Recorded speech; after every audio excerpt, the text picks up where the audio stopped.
शिवलिंग ला के दिखाएं जिसमें सुराख है, सुराख वाला शिवलिंग ला के दिखाएं हमको, क्योंकि वो जो शिवलिंग वहाँ पाया गया उसमें तो सुराख है।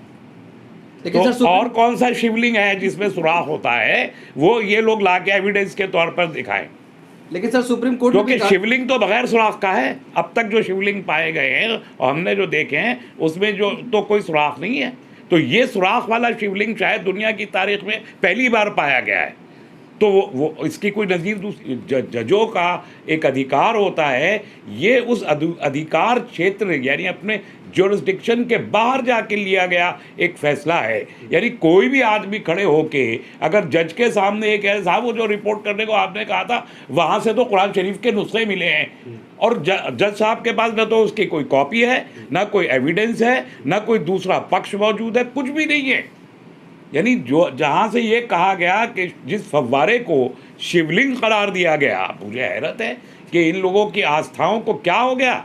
लेकिन तो कल मैं भी इसके लिए एंटाइटल्ड होऊंगा कि मैं किसी भी मस्जिद में जाके कहूँ कि मुझे यहाँ ये सुबह करें, शाम को मैं 5 वक्त में नमाज़ पढ़ूंगा। जुमे की नमाज़ों की भी मुझे सारी तिरुपति के मंदिर में और अंकलेश्वर के मंदिर में और बिरला मंदिर में और काशी विश्वनाथ के मंदिर में, सब मंदिरों में मुझे भी नमाज की इजाज़त मिलनी चाहिए। और अगर ये ख़त्म हो जाता है तो कल जाहिर है कि मैं भी आज़ाद हूँ और बुद्धिस्ट भी आज़ाद हैं। ये लाखों बुद्धिस्ट टेम्पल हैं जिनको डेमोलिश करके, और जब पुरी के जगन्नाथ टेम्पल के बारे में कहा जाता है कि बुद्धिस्ट टेम्पल था। खुद ने सुनवाई करी और उसके बाद एक एरिया को सील करने का आदेश दे दिया। सुप्रीम कोर्ट में आज सुनवाई हुई, सुप्रीम कोर्ट ने भी कहा कि उस जगह को सुरक्षित रखा जाए, तो इसको क्या माना जाए? देखिए, ये पूरा का पूरा मामला मुझे शरारत लगता है। 1991 का जो रिलीजियस प्लेसेस एक्ट है, ये पूरा उसका वायलेशन है।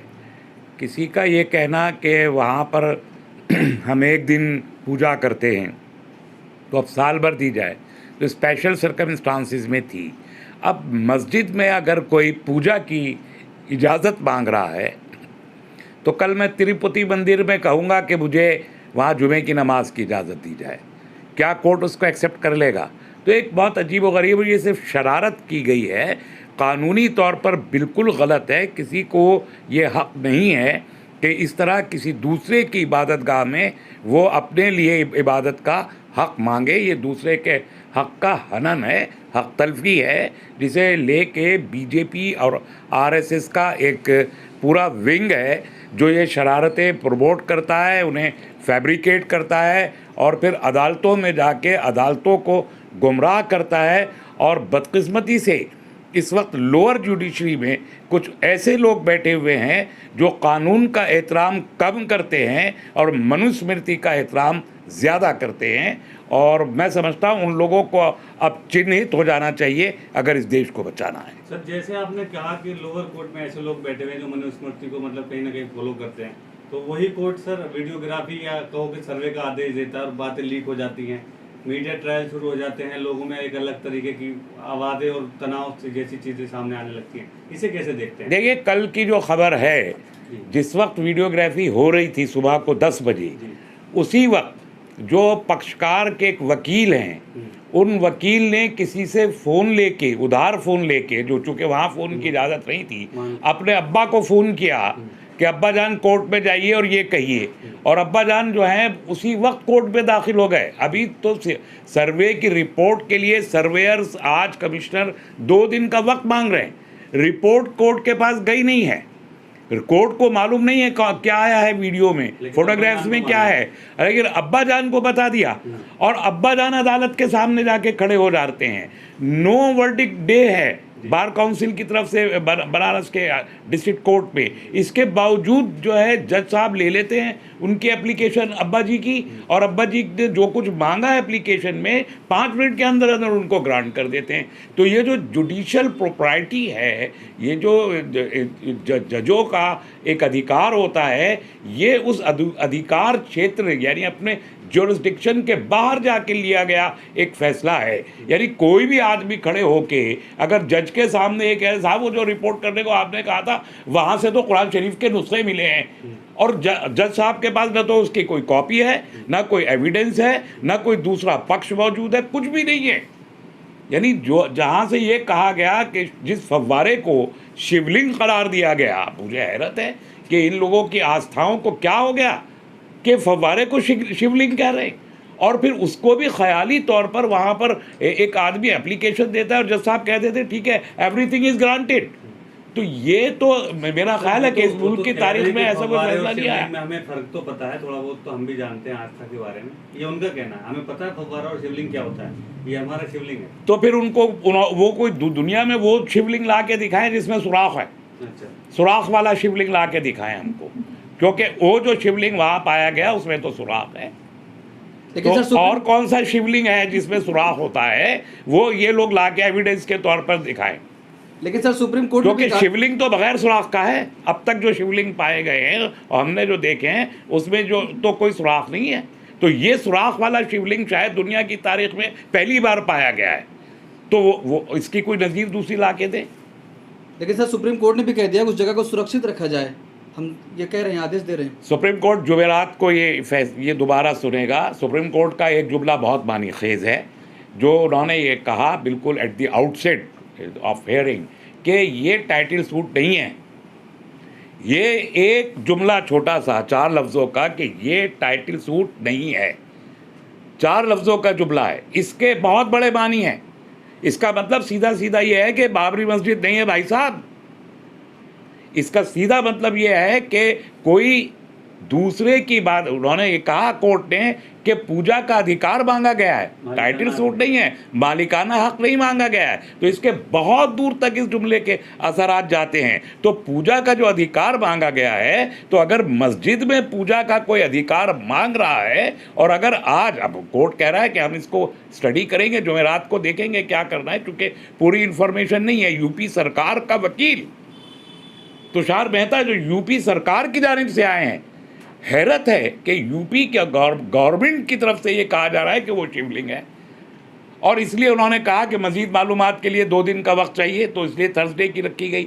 और नमाज के लिए उन्होंने कहा कि नमाज नहीं रोकी जानी चाहिए। अब चूंकि एक डिस्प्यूट इन्होंने बना दिया ज़बरदस्ती कि मुमकिन है शिवलिंग हो, तो अदालत उसे देखना चाहेगा सुप्रीम कोर्ट, इसलिए उन्होंने शायद 2 दिन का वक्त दिया शायद। लेकिन नमाज के लिए उन्होंने बहुत सख्त कहा कि नमाज वहाँ पर नहीं रोकी जानी चाहिए, यानी लोअर कोर्ट को ये इख्तियार नहीं है कि वो नमाज को वहाँ पर रेस्ट्रिक्ट करे, जो उन्होंने कहा कि 20 आदमी वहाँ पर होंगे। दूसरी बात ये कि जो एक्चुअल पिटीशन थी बनारस ज्ञानवापी मस्जिद की इंतज़ामिया कमेटी की तरफ से कि कमिश्नर को बदला जाए, उसको एक्सेप्ट किया है सुप्रीम कोर्ट ने भी एडमिट किया, और लोअर कोर्ट ने उसको हटाया। लोअर कोर्ट इसके इंतजार कर रहा था सुप्रीम कोर्ट। यानी ये रिदम जो है कि लोअर कोर्ट और सुप्रीम कोर्ट, यानी एक ज़िले की अदालत और दुनिया भारत की सबसे बड़ी अदालत, दोनों इस केस को साइमल्टेनियसली सुन रही हैं। और तीसरी तरफ इलाहाबाद हाई कोर्ट में भी एक पिटीशन पड़ी है। तो ये बड़ी हैरत की बात है, बड़ा अजीब सा ये जुडिशियल कॉम्प्लिकेशन क्रिएट किया जा रहा है कि डिस्ट्रिक्ट कोर्ट में भी वही केस सुना जा रहा है, हाई कोर्ट में भी वही केस सुना जा रहा है, और सुप्रीम कोर्ट में भी सुना जा रहा है, और लोअर कोर्ट और सुप्रीम कोर्ट एक ही दिन में और एक ही वक्त में उस केस को सुन रहे हैं। तो ये बड़ा हैरत अंगेज है, और मेरा ख्याल है कि ये एक जुडिशियल प्रेसिडेंट, एक नज़ीर पैदा करेगा जिस अंदाज से ये मुकदमा शुरू हुआ है, और बहरहाल ये मुस्तकबिल तय करेगा कि 1991 का places of worship prevention act जो है उसका मुस्तकबिल इस मुल्क में क्या है, ये तय हो जाएगा इस बात से कि ये बाकी रहेगा, क्योंकि वो भी चैलेंज हुआ है, हाई कोर्ट में चैलेंज है। तो एक तरफ ये हाई कोर्ट में चैलेंज है, दूसरी तरफ हमारे जो हिंदू पक्षकार है वो ये सीधे से मानते हैं कि ये इसको अल्ट्रा वायरस करार दिया जाना चाहिए। तो अगर ये एक्ट ही ख़त्म हो जाता है मुल्क से, तो बहुत बड़ा पेंडोरा बॉक्स है जो खुल जाएगा इस किस्म की पिटीशन से। तो कल मैं भी इसके लिए एंटाइटल्ड होऊंगा कि मैं किसी भी मस्जिद में जाके कहूँ कि मुझे यहाँ ये सुबह करें, शाम को मैं 5 वक्त में नमाज़ पढ़ूंगा। जुमे की नमाज़ों की भी मुझे सारी तिरुपति के मंदिर में और अंकलेश्वर के मंदिर में और बिरला मंदिर में और काशी विश्वनाथ के मंदिर में, सब मंदिरों में मुझे भी नमाज की इजाज़त मिलनी चाहिए। और अगर ये ख़त्म हो जाता है तो कल जाहिर है कि मैं भी आज़ाद हूँ और बुद्धिस्ट भी आज़ाद हैं।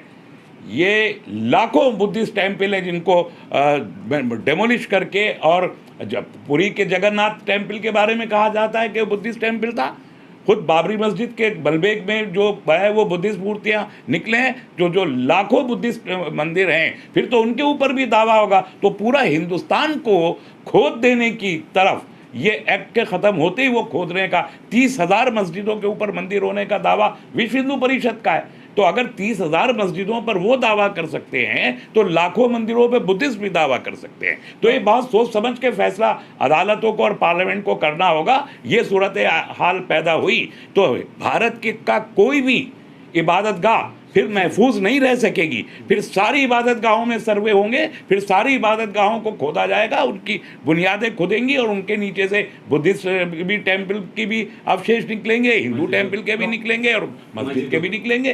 तो ये हम देश में मस्जिद और मंदिर के मसले को तय करेंगे या फिर हम इस देश के अंदर जो मसाइल, अवामी मसाइल हैं, उनको हल करेंगे, ये एक बहुत बड़ा सवाल है। लेकिन सर एक सवाल ये है कि सिविल कोर्ट में कहा गया मुस्लिम पक्ष की तरफ से कि वो शिवलिंग नहीं है, लेकिन सुप्रीम कोर्ट में सुनवाई हुई तो एक बार भी नहीं कहा गया कि वो शिवलिंग है। नहीं, ऐसा नहीं है, ऐसा नहीं है, उन्होंने भी कहा है। और दूसरे इसकी सुनवाई तो अभी थर्सडे को होगी।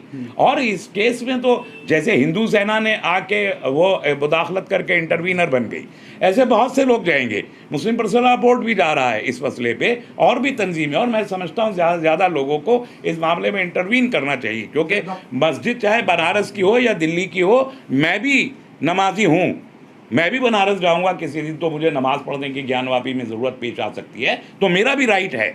तो हम भी कोशिश करेंगे कि मुस्लिम पॉलिटिकल काउंसिल इस मामले को लेके अदालत में एक फरीक बने, ये हमारी कोशिश भी होगी। सर ज्ञानवापी के नाम से कहीं दूसरी बार अयोध्या बनाने की तो साजिश है, ये चाल तो नहीं है? नहीं, न सिर्फ ये कि अयोध्या खाली चुनाव नहीं है, चुनाव तो एक पार्ट है ही, ये 2024 के चुनाव का आगाज है। और मुझे लगता है कि 2024 तक राम मंदिर शायद मुकम्मल होने वाला नहीं है। इसलिए एक बहुत बड़ा शुबा इस केस से पैदा हो रहा है कि 2024 तक राम मंदिर की तकमील के मुकम्मल होने में कोई ना कोई मुश्किल है जिसे छुपाया जा रहा है, और वो मंदिर पूरा नहीं हो पाएगा अगले 2 साल में उसकी तामीर को। इसलिए ज्ञानवापी को लाके खड़ा किया। अभी मथुरा पर भी दोबारा से केस डाला गया है, मथुरा की ईदगाह पर। अभी टीपू सुल्तान की मस्जिद जो कर्नाटक में है उस पर भी केस डाला गया है कि वो हनुमान है। अभी ताजमहल को भी कहा गया है। तो एकदम से जो ये इतने सारे केसेस आए हैं, इसने ज़रूरत पैदा कर दी है कि 1991 के केस पर सुप्रीम कोर्ट को ये साफ फिर से बोलना चाहिए, जैसे बाबरी मस्जिद केस का फैसला सुनाते हुए जजेस ने कहा था कि अब तमाम दूसरी इबादतगाहें अंडर दिस एक्ट प्रोटेक्टेड हैं। ये सुप्रीम कोर्ट ने 2019 में कहा। तो अब अगर वो प्रोटेक्टेड नहीं है तो सुप्रीम कोर्ट को दोबारा से इंस्ट्रक्ट करना चाहिए लोअर कोर्ट्स को।